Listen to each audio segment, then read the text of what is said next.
Welcome back to Fund Your Future with DRS. Back in July, it was announced that the contribution rates for Washington retirement plans has changed. And even though this rate changes every 2 years, it sometimes causes a little concern. So we wanted to take a little closer look at this. We've invited Amber to the podcast studio, who's a team member here at DRS, to talk a little bit more about this and your experience with some family members. Yes, thank you. Had a family member approach me at a barbecue and needed to know all of the details. One of my favorite things about working at DRS is just the random questions you get from people. It doesn't really matter what you do at DRS. You're going to get questions. And Amber shared this story with me, and we said, let's record an episode about this, because I've answered this question a few times over the last couple of months. And it does seem like every time contribution rates change, people have an opinion on why they changed, how they should have changed differently, maybe. A number of years ago, contribution rates were going up every 2 years. And every time they went up, people would say, but the stock market did great last year. Why is this happening? And there's a lot of underlying reasons why contribution rates change. So, Amber, could you just tell us a little bit about what happened, like as far as your experience, what question you received and how you tried to answer it? Yeah, it was interesting because I've been on those phone calls with members who want to know why is this changing? What's different? And this was completely different, caught me out of left field, because usually it's, why did it increase? And this time it was, why did it decrease?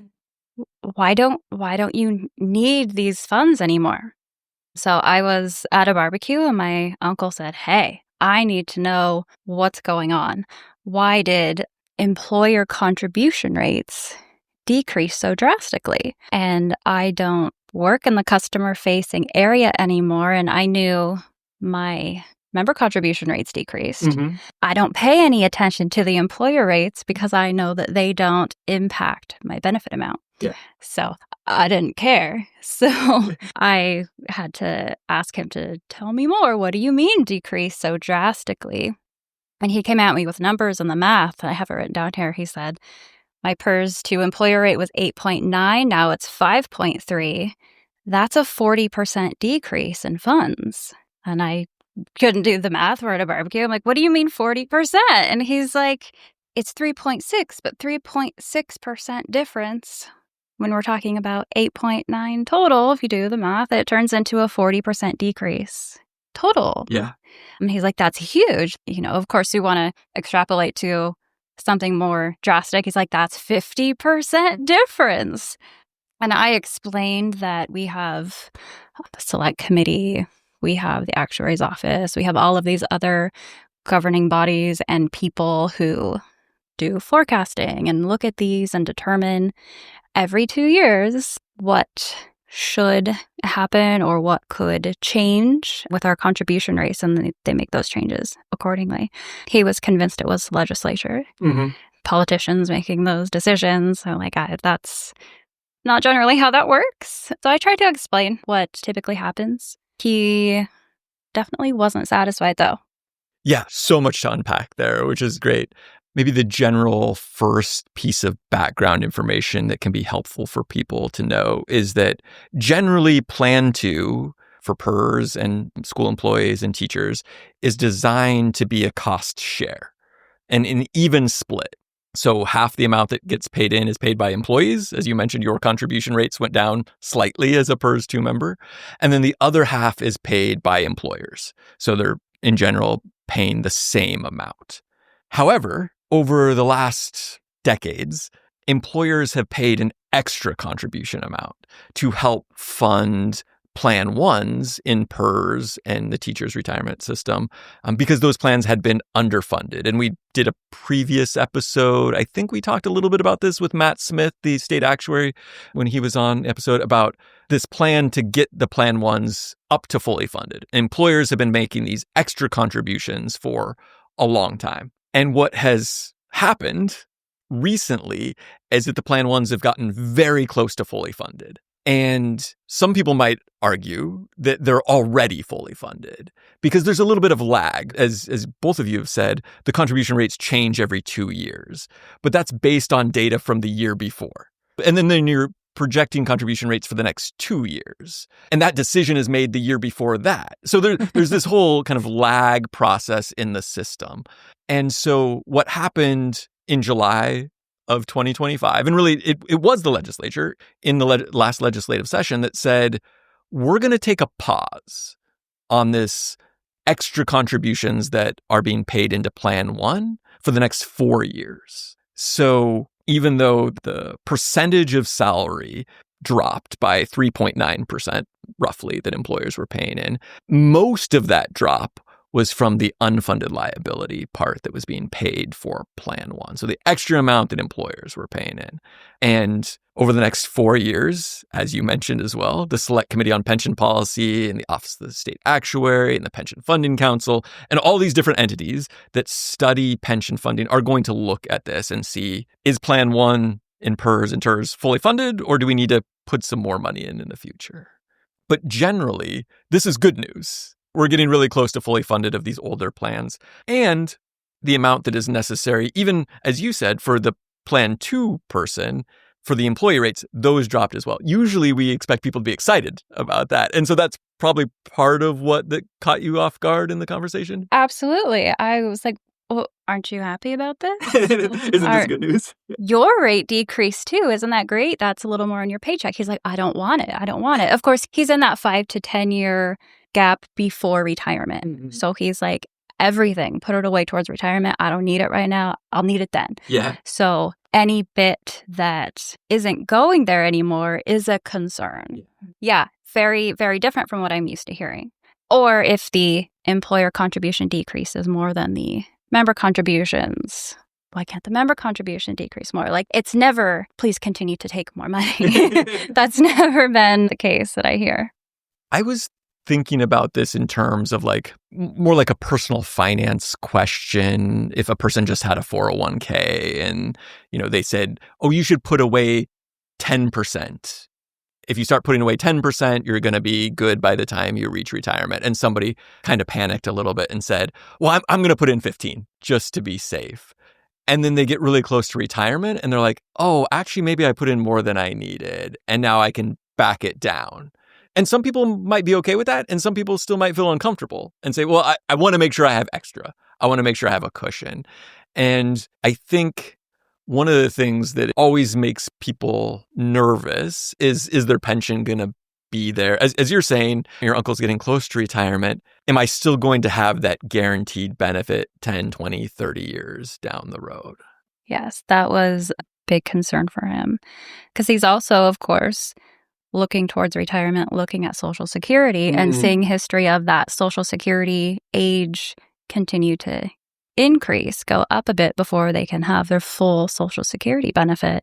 So he's concerned that either the pension won't be funded when he is either ready to retire or 20 years after he's retired and, still needs that monthly pension payment, or that something will cause how we calculate a benefit to change, to decrease, in order to kind of bridge the gap between an unfunded pension and continuing to pay a retiree.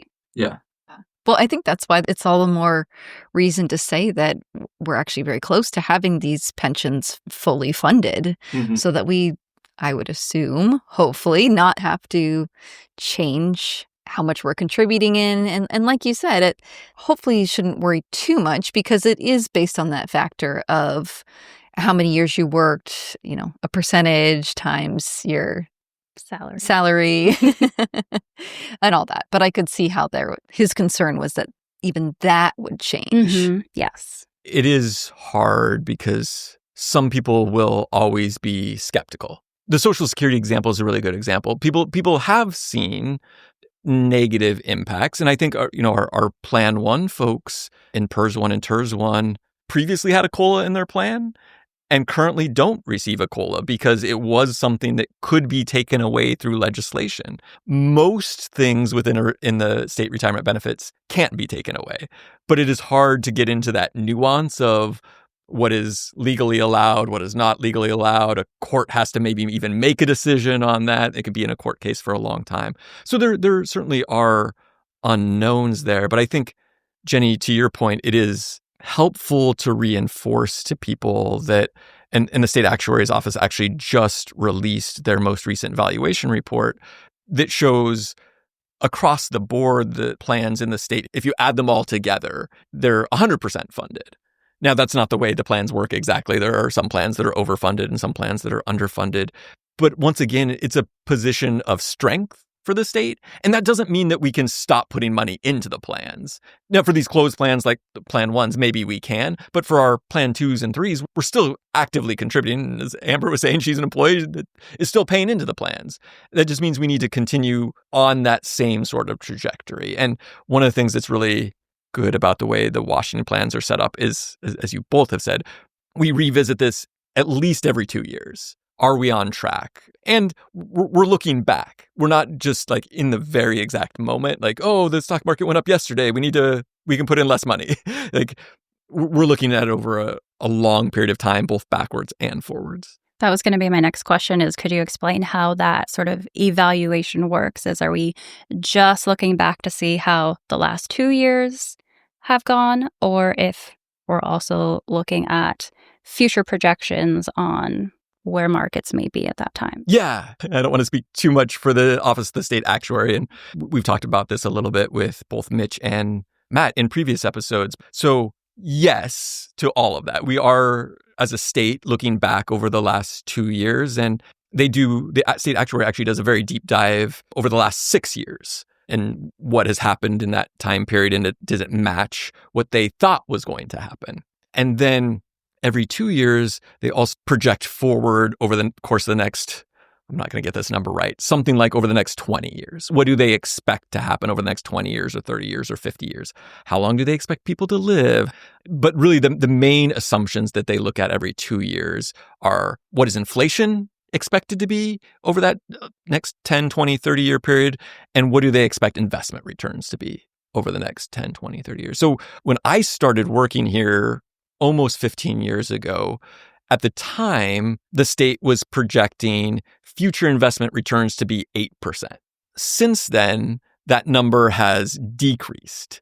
So they decreased it, I think, to 7.5, down all the way to 7. And what that means is that if investment returns are going to be lower in the future, that means we need to be putting more money into the retirement plans. And so that was one of the reasons over the last decade or so, contribution rates have been going up. People have been needing to pay in more because they've been expecting that the investments are going to earn less. And just recently, in the most recent legislative session, they actually increased that assumed investment return from 7% to 7.25%. Now, some people might say, well, that's kind of playing with the numbers, or it makes it so we need to put a little bit less in going in the future. But I don't know. Who's to say what investment returns are going to be in the future? Is 7% right? Is 8% right? I know, Jenny, you and I have talked about this on the podcast. Like, who knows? You kind of flip a coin. You think about it in terms of a range. And what the actuaries have to do is make a recommendation on one number that they project everything going forward in the future. But once again, they're reviewing this every 2 years. They're reviewing what has happened in the past as well. Did we meet those assumptions? If we did, great. If we were under, that means we might need to put a little bit more money in. If we were over, if investment returns did better, maybe we can put a little bit less in. One of the things I really like about the pension systems in Washington is we're always making these small tweaks, so we don't ever get too out of whack with our Plan 2s and 3s. You said something I didn't know, and that is that the forecasting looks further than 2 to 4 years. We're looking at 10, 20, potentially even more, which I think is really helpful to sort of alleviate that worry. I think if I had known that and could have explained that to my uncle, he would have felt a little less anxious about it, because I believe he was sort of under the impression that when forecasting, it's probably looking at the markets today and the next couple of years. And he was saying the next couple of years and 40% decreases. How can you plan on that? But yeah, the knowing that we're looking so far ahead and again, revisiting that every 2 years is really helpful. Yeah. And kind of back to your example, Seth, I love that what you said about, someone who had started saving for retirement when they were 20 and they started saving 15% for retirement. And then you get to age 50 and you're like, oh, okay, now I'm feeling pretty good. I feel like I can scale back and just save like 10% for retirement. So it's a little bit of that is probably the best way that I've understood it. Yeah, I mean, they're always trying to dial in the right amount, and factors change, and that maybe changes how much you need to put in or out. As I mentioned, that the actuaries look at what they call the demographic experience, what has happened in the last 6 years, and then make tweaks based on that. And they're actually in the process of finalizing that report right now. And when it's finalized, I'm sure we'll have somebody from their office come in and talk about what projections were they making that have varied over the last 6 years. I think, Amber, to your point, markets can be really volatile in the short term. and that, I think, oftentimes makes people feel uncomfortable and scary. And it's easy to focus on the times when things went really badly. And I think one of the wonderful things about having a fully funded pension system is that when the market does really well, we all benefit from that. I don't think people realize this. I'm not going to get these numbers exactly right, but it was like in 2021. So I said our assumed rate of return was like 7%.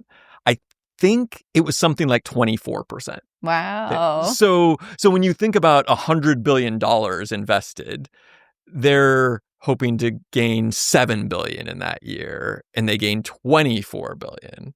That's good for the overall pension system. And it doesn't mean that we stop putting money in, because it's very possible that the next year it's going to be negative 5% or whatever. Like there is this fluctuation that happens, and the actuaries have a whole process for smoothing out that those variables so that our contribution rates don't go from 20% to 0% to 3% and 15%. Like, try to have some stability within the system. But it changes every 2 years, that people still see it go up and down. So I think you had a follow-up conversation with your uncle about this after we talked a little bit more. So yeah. I did. He was very thankful to have some additional information, understood more about how the change was made and the process for reviewing that, but he was still very skeptical. Yeah. Still very difficult to really swallow the 40% number. Like, that was just a big sticking point, is just how could anything sustain a 40% decrease in funds? But now, after sort of hearing what you've said about that, it's because I'll admit he had me concerned as well. And I've already said, I don't ever care about my employer contributions because I know that's not how my benefit is calculated. Yeah. But thinking about retirement in 20 plus years, wondering the sustainability of that choice in the very, very, very long term had me anxious as well. But knowing that part of that decrease was due to the underfunded portion being removed kind of helps that a bit. I feel like it was around 2%. 2.5%, I think, at one point. And this was all the different funding bodies that interact with this contribution rate had talked about, do we step it down over time, or do we just hit this cliff? And there had been a little bit of stepping down over the last few years, but either approach is reasonable. And I think taking a pause for a little bit of time to see where do we end up. There's also I think a really open question in pension funding of, what's your target funding percentage? Is it 100%? Some people feel much more comfortable at 102% or 105%. Some people feel much more comfortable at 95%, because you can always put a little bit more money in later. It's more expensive to do it that way because you have these plans all based on a lot of assumptions. Are your assumptions always a little bit too conservative? Are your assumptions always a little bit too aggressive? I think the actuaries would say they know all of their assumptions are wrong, but they hope they kind of cancel each other out. And once again, because we're reevaluating these every couple of years, it's okay to be wrong. You're course correcting as you go along. That was my uncle's biggest takeaway, was knowing that it is relooked at minimum every 2 years. I think that gave him the feeling of more of a safety net to know if things go wrong in the next 2 years. Something happens where it's realized that this is not sustainable. how much damage can happen in 2 years. And I'm sure a lot of damage can happen in 2 years. But if we have these governing bodies who can look at that and recognize that that needs to change, then in 2 years or less, it could increase again in refunding or, giving a bit more into the funds. And I think it's really hard because it's hard to know if you're totally off track in 2 years. And then was it just a bad year? Right. Yeah. Or COVID, or, that's changed everything. Or there's always so much uncertainty in the process. In the late 90s, you all may know, or some of our older listeners would remember, the stock market did crazy good. .coms, everything, investments were doing great. And at the time, it looked like contribution rates could go very, very low, like almost to zero. Like, at this point, we don't really need to put any money into the plan because investments are doing so great. Well, the .com bubble bursts. Eventually, the Great Recession hits. But when contribution rates get so low, they eventually have to come back up. And everybody got used to not putting much money in.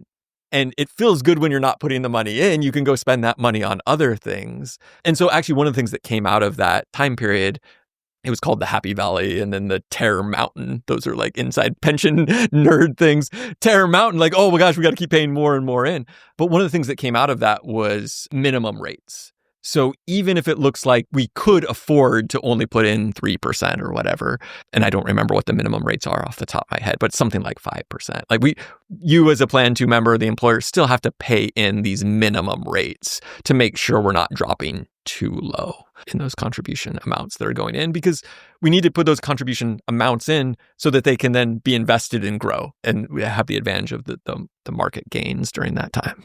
Amber, I really appreciate that you shared this story with us. Hopefully your uncle is also okay with having this conversation. But this is something that our team members, as you said, hear quite frequently. And I think the other conversation that comes out of this oftentimes is, well, what happens if the pension fund just fails? Or what if there's no money left? And I think oftentimes our common answer in the office is like, if that happens, you've got lots of bigger problems to deal with. And if that is a real worry, then maybe you need to figure out what your own savings are, how you're generating your own electricity, or like whatever those problems really are to focus on, because the pensions in Washington are a contractual right. They're a guarantee of the state.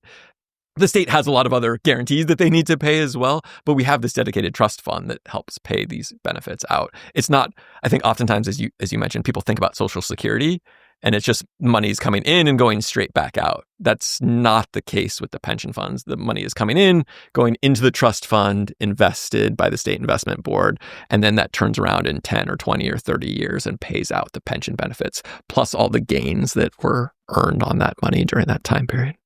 Jenny, any final questions or thoughts? No, I think you guys covered it. Great. Thanks, Amber. Yeah.